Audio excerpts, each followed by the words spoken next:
નમસ્કાર. શું છે શું નહીં પોડકાસ્ટમાં આપનો દોસ્ત અરુણ દવે કંઈક અલગ વિષયો સાથે, એક મનોરંજન સાથે, શિક્ષણસભર વાતો સાથે શું છે શું નહીં પોડકાસ્ટ સમગ્ર ગુજરાતની અંદર, સમગ્ર ભારત અને સમગ્ર વિશ્વમાં ખૂબ જ જાણીતું થયું છે. ત્યારે આજે એક પોઝિટિવ વાત એ કરવી છે, કારણ કે પ્રાણી પ્રેમ એ સૌથી માનવના નજીક રહેલો, આપણા આંગણાના પશુ પક્ષીઓની આપણે વાત કરીએ તો પ્રાણી પ્રેમ વર્ષોથી, લાખો વર્ષોથી આપણી સાથે જોડાયેલો છે. પ્રાચીન કાળથી આદિમાનવ પણ પ્રાણીઓ સાથે રહેલો છે.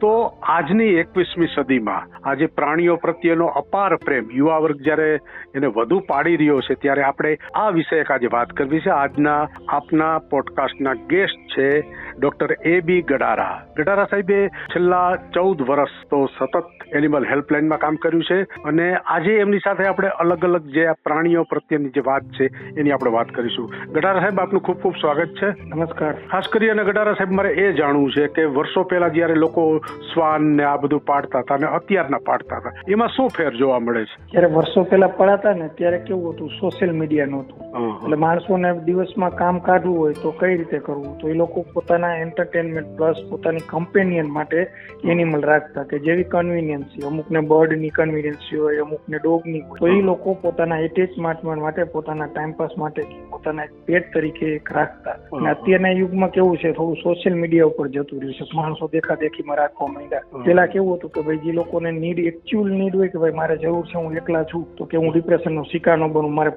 પૂરા દિવસ કે લેડીઝ ઘરમાં હોય તો એને વાતું ચીતું રહે, તો એના લીધે શું થાય કે એને માનસિક સ્ટ્રેસ ન પડે, પોતાના દિવસ આખો નીકળી જાય કે ભાઈ ઘરના કોઈ મેમ્બરે બહાર ગયા, ઘરમાં લેડીઝ એકલા છે તો એ આખો દિવસ પહેલા તો કઈ એવું એન્ટરટેનમેન્ટ હતું નહીં, તો એ એકચ્યુઅલમાં ભવિષ્યમાં એ લોકો ઘરમાં એનિમલ રાખતા. અત્યારે થોડું સોશિયલ મીડિયા થઈ ગયું છે, તો ભાઈ કોઈ સેલિબ્રિટી રાખે તો હું રાખું, કોલાય રાખ્યું તો હું રાખું, એ હેતુથી અત્યારે માણસો રાખતા જાય છે. નો ડાઉટ છે અત્યારે 20% એવો છે, 80% ક્રેઝ પોતાના એના માટે રાખતા કે ભાઈ ઘરમાં પોઝિટિવ એન્વાયરમેન્ટ જળવાઈ રહે.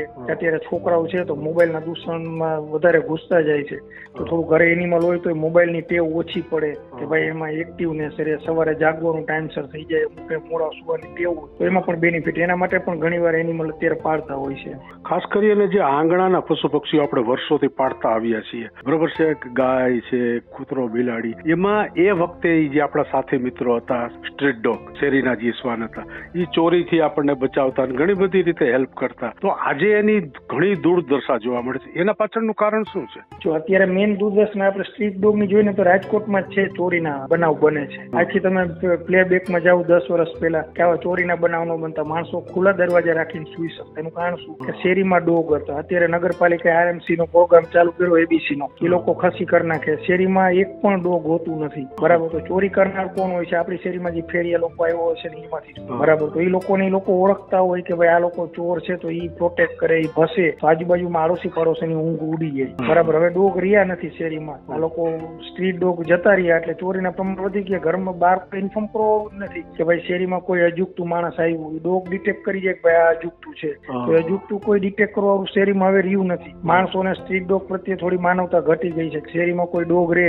એને ગમતું નથી, બરાબર. પ્લસ બીજો પ્લસ પોઈન્ટ, પહેલાના જમાનામાં કુલી ગટર તો ડોગ ઉનાળામાં સર્વાઈવ થઈ ગયા હતા. અત્યારે એવું કઈ રહ્યું નથી કે ડોગને કોઈ પાણી પાતું નથી, ડોગ એનિમલ સર્વાઈવ નહીં થતા, બર્ડ સર્વાઈવ નહીં થતા. એટલે આવા ઇસ્યુ અત્યારે હવે વધતા જાય છે. ખાસ કરીને આજનો યુવા વર્ગ છે, ઘણા બધા હાઈવે ઉપર ડોગને ફૂડ દેવા જતા હોય, રિફ્લેક્ટર લગાવતા હોય, તો આવી સંસ્થા વિશે થોડીક તમે વાત કરશો? તમારા ધ્યાનમાં આવ્યું હોય ટ્રીટમેન્ટ માટે એવી સંસ્થાઓ પણ ઘણી છે. પર્સનલી ઘણા છોકરાઓ એવા છે કે ભાઈ જે સેવા સાથે જોડાયેલા છે, તો મારે કંઈક કરવું છે. એને એમ થાય કે ભાઈ મારે 10 ડોગને રિફ્લેક્ટર બેલ્ટ લગાવવા છે, તો એ 10 ડોગને રિફ્લેક્ટર બેલ્ટ લગાડતા હોય, પ્લસ એને ફીડ કરાવવા જતા હોય. એવા ઘણો ક્રેઝ વધી ગયો છે, અને માનવતા પણ ઘણી વધી છે. અને જે નવી જનરેશન ઘણી આપણે કે ભાઈ બિલો ટુ કોલેજ લાઈફ હોય, એથી નીચેના માણસો, 12 થી કોલેજ વચ્ચેના બાળકો, છોકરીઓ, આ બધામાં અત્યારે માનવતાનો ક્રેઝ વધતો જાય છે. મેજોરિટી જે સ્ટ્રીટ ફીડર હોય ને, તો એમાં આ લોકો જ વધારે પડતા હોય છે. અત્યારે જે આ પાળેલા પશુ પક્ષીઓ હોય છે એના માટે ફૂડની, મેડિકલ ટ્રીટમેન્ટ, આ એના બ્યુટી પાર્લરો, એના આશ્રમો, આવું ઘણું બધું થઈ ગયું છે.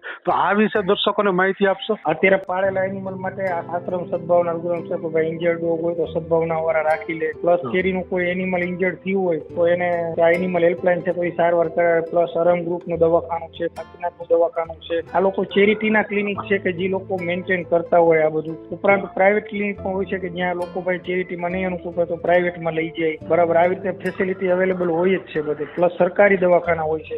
તો એનો કોઈ પર્ટિક્યુલર નંબર હોય છે એ દર્શકોને જણાવશો? હા, એનિમલ હેલ્પલાઇન નો નંબર છે 9898019059. પ્લસ શું થાય, ગુજરાત ગવર્મેન્ટે એક નંબર જાહેર કર્યો છે. પ્લસ એ લોકો સેવા કરે છે જીવીકે નું 1962 એના પર તમે ઇન્ફોર્મ કરો તો એ લોકો સવારે 8 થી સાંજના 8 સુધી આવી જાય અહીંયા સારવાર માટે. ખાસ કરીને પાળેલા પશુ પક્ષીઓ એને તાલીમ આપવી હોય તો એની વ્યવસ્થા કેવી છે શહેરમાં? પાળેલા પશુ પક્ષીમાં ટ્રેનર અવેલેબલ હોય છે કે ભાઈ તમારે ડોગ રાખ્યું છે તો કઈ રીતની એને ટ્રેનિંગ આપી છે તો એનો ટ્રેનર તમને સમજાવે ભાઈ આ રીતની ટ્રેનિંગ થઈ શકે, આનું છે તો આ રીતની ટ્રેનિંગ થઈ શકે, બધું પોસિબલ છે. બર્ડમાં તો તમારે જનરલી તમે પોતે જ ટ્રેનર હોય છે, ભાઈ નાનપણથી એ લોકોએ મેન્ટેન કર્યા હોય તો પહેલેથી ટ્રેનિંગ આપેલી જ હોય છે. ખાસ કરીને આપણે આપણા સંતાનોમાં પણ વેક્સિનેશન કરાવતા હોય છે, તો આ શ્વાનની અંદર કે કેટમાં કે એને કયા કયા પ્રકારના વેક્સિન હોય છે? અત્યારે જનરલી શ્વાનમાં 11 રોગનું વેક્સિન આવી ગયું છે. તો એમાં કોરોના આવી જાય, પારવો આવી જાય, ડિસ્ટેમ્પર આવી જાય, પ્લસ લેપ્ટોસ્પાયરા આવી જાય. બરાબર, આ રીતનું સ્ટ્રેન્થના હોય છે. પ્લસ રેબિસનું વેક્સિન હોય છે જે એને પ્રોટેક્ટ કરે છે. પ્લસ અમુક જીનેટિક ડિઝીઝ હોય છે કે જે એમાં થાય એ આપણને તકલીફ પડતી હોય એ પણ ડોગ એને આપણને એને પણ બેનિફિટ ડોગને થતો હોય છે. પ્રાણીઓ દ્વારા માણસમાં ઇન્ફેક્શન વધુ લાગે એવું બની શકે? હા, એવું જીનેટિક ડિઝીઝ હોય છે, કારણ કે રેબિસ છે, લેપ્ટોસ્પાયરા છે, તો આ બધા જીનેટિક ડિઝીઝ છે કે જે પ્રાણીઓમાંથી એનિમલ આવતો. એટલે ડોગને વેક્સિન કરવાનું કારણ જ કે ભાઈ તમારું ડોગ વેક્સિનેટેડ છે તો અમુક જે જીનેટિક ડિઝીઝથી તમને પ્રિવેન્શન મળે.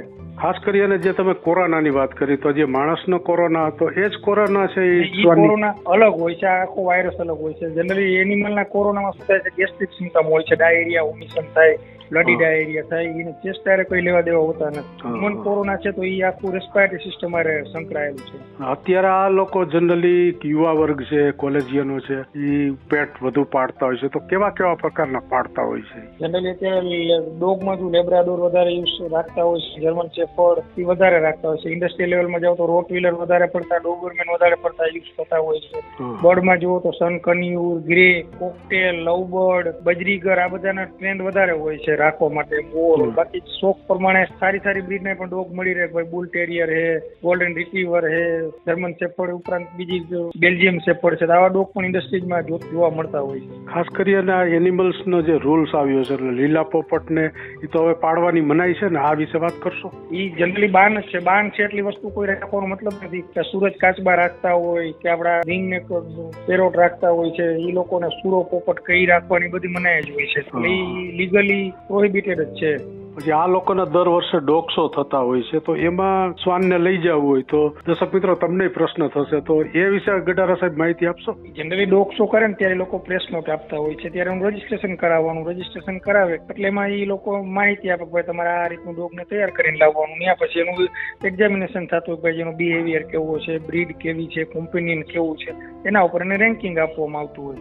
ખાસ કરીને બિલાડી હમણાં બહુ પાડે છે, તો એની પાછળનું કારણ શું હોઈ શકે? બિલાડીમાં જે ડોગ કરતા રાખવી સહેલી હોય છે, કારણ કે બિલાડીને શું તમારે બહાર ટોયલેટ યુઝ કરવા માટે લઈ ન જવી પડે. 1 લીટર રાખો તો એમાં કરી લે. પ્લસ શું થાય કે ડોગ છે તો તમારી જવાબદારી તમે એને ઘરમાં રાખી ન જઈ શકો. બિલાડી વસ્તુ એવી તમે એક દિવસ કદાચ 12 કલાક ઘરમાં મૂકીને જતા રહો, ફૂડ પાણી તો એ આરામથી સર્વાઈવ થઈ શકે, ડોગ ના થઈ શકે.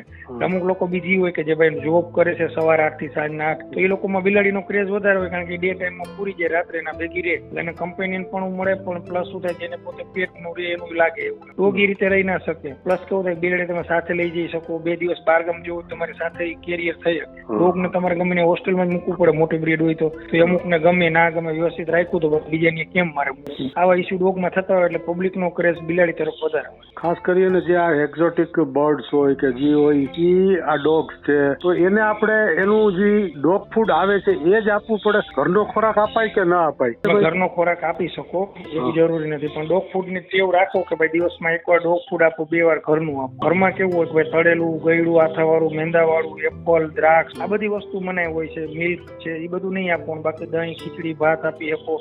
અમુકને ઘઉંની એલર્જી થતી તો ઘઉંની એવી વસ્તુ નહીં આપવાની. કે તમે કાકડી, ગાજર, બીટ, પછી તરબૂચ, સકરટેટી, કેરી આ બધી વસ્તુ આપી શકો. ખાસ કરીને પ્રાણીઓમાં આપણને જેમ માણસમાં ઋતુ આધારિત આપણને ઇન્ફેક્શન થતા હોય છે, શિયાળો, ઉનાળો, ચોમાસું, ઠંડી, ગરમીમાં, તો આ પ્રાણીઓમાં પણ આવા રોગ હોઈ શકે, થઈ શકે? પ્રાણીઓમાં જનરલી કેવું શિયાળો જોઈએ તો પારો વાયરલ ઇન્ફેક્શન વધારે લાગે, ઉનાળો છે તો કેનાઇન ડિસ્ટેમ્પર વધારે લાગે, અમુક ટાઈમે ઉનાળાની સિઝનમાં કેવું થાય ટીક ફીવરના ઇસ્યુ વધી જાય, સ્કિન ડિઝીઝના ઇસ્યુ વધી જાય. આ બધા સિઝનલ ડિઝીઝ હોય છે કે સિઝનમાં વધારે પડતા જોવા મળતા હોય. માણસમાં જેમ કેન્સર ને આવું બધું થાય એમ ડોગમાં પણ થાય છે. હા, ડોગમાં પણ કેન્સર થાય છે ને અત્યારના જમાનામાં તો કેન્સર માટે કેમોથેરાપી અવેલેબલ થઈ ગઈ છે, સર્જરી પણ અવેલેબલ થઈ ગઈ છે, એટલે કેન્સરની સારવાર પણ હવે ડોગમાં પોસિબલ થઈ ગઈ છે. એ ઉપરાંત હાર્ટના ઇસ્યુ પણ ડોગમાં જોવા મળતા હોય છે. ટૂંકમાં જે માણસમાં જે તમામ રોગો થાય છે, છેલ્લે મલ્ટિપલ ફેલ્યોર થઈ જાય ઓર્ગન, તો આ બધી સ્થિતિ એમાં જોવા મળે છે. આ બધી સ્થિતિ એમાં એનિમલમાં જોવા મળતી હોય છે. અને ખાસ કરીને જોયું ને દર્શક મિત્રો, આપણે ગડારા સાહેબે ઘણી બધી માહિતી આપી અને એક પ્રેમસભર વાતાવરણ ઘરનું કરવું હોય તો આપણે એવા પેટ પાળવા જ જોઈએ. પેટ ન પાળ્યા હોય તો પણ આપણે આપણી આસપાસ જે પક્ષીઓ છે એના માટે ચણ પાણીની વ્યવસ્થા કરવી જોઈએ, શેરીના શ્વાનોને જમવાનું આપવું જોઈએ. તો આવું બધું કરવાથી આપણને એક રિલેક્સેશન મળતું હોય છે, આનંદ મળતો હોય છે. સાથોસાથ ગડારા સાહેબ, હવે તમારો કોઈ કોન્ટેક્ટ કરવો હોય, કઈ માહિતી જોતી હોય તો તમારો મોબાઈલ નંબર દર્શકોને જણાવશો? કઈ બી માહિતી જોતી હોય તો મારો મોબાઈલ નંબર છે 9998265596. ખાસ કરીને તમે આટલા લગભગ 15 વર્ષથી આ લાઈનમાં છો તો કઈ તમારા જીવનનો એક આનંદનો પ્રસંગ હોય એ તમે અમારા દર્શક મિત્રોને કહેશો? જનરલી કેવું હોય, તમારા ઘરે પેટ તમે રાખો ને ત્યારે તમને ખબર પડે કે પેટ વસ્તુ શું છે. મારા ઘરે હું ડોગ રાખું છું 14 વર્ષ થયા, બરાબર. તો ડોગ શું વસ્તુ છે ને મને ખબર છે, કારણ કે તમે ઘરે જાઓ ને તમારું પોઝિટિવ એન્વાયરમેન્ટ ક્રિએટ કરે.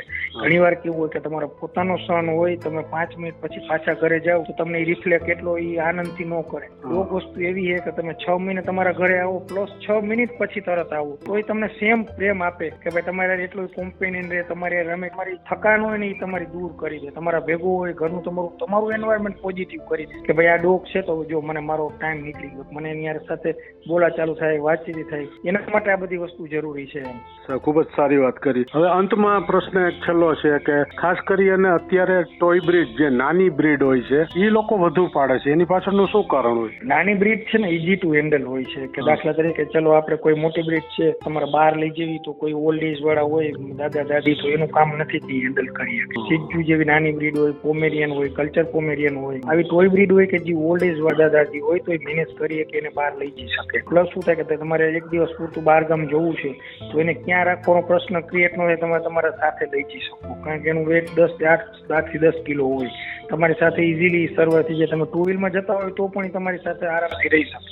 જોઈને દર્શક મિત્રો, ગડારા સાહેબે જે પ્રાણી પ્રેમ પ્રત્યેની વાત કરી, એની ટ્રીટમેન્ટની વાત કરી, સારવારની સાથોસાથ સ્ટ્રીટ ડોગનું એમને જે દુર્દશા હતી એની પણ વાત કરી. શું છે શું નહીં પોડકાસ્ટમાં એક મનોરંજન સાથે તમને એક શિક્ષણની જે અલગ અલગ પ્રકારની જ્ઞાનસભર માહિતી મળે એ માટેનો અમારો સતત પ્રયાસ હોય છે. અમારા પોડકાસ્ટને લાઈક કરો, શેર કરો અને બેલ આઇકોન તમે દબાવશો તો અમારા કાર્યક્રમોની જાણ પણ થતી રહેશે. આજે આપણે પ્રાણી જગતની વાત કરી. ફરી આવી જ વાતો સાથે આપનો દોસ્ત અરુણ દવે ફરી મળશે. ત્યાં સુધી આવજો. ચાલો, બાય બાય.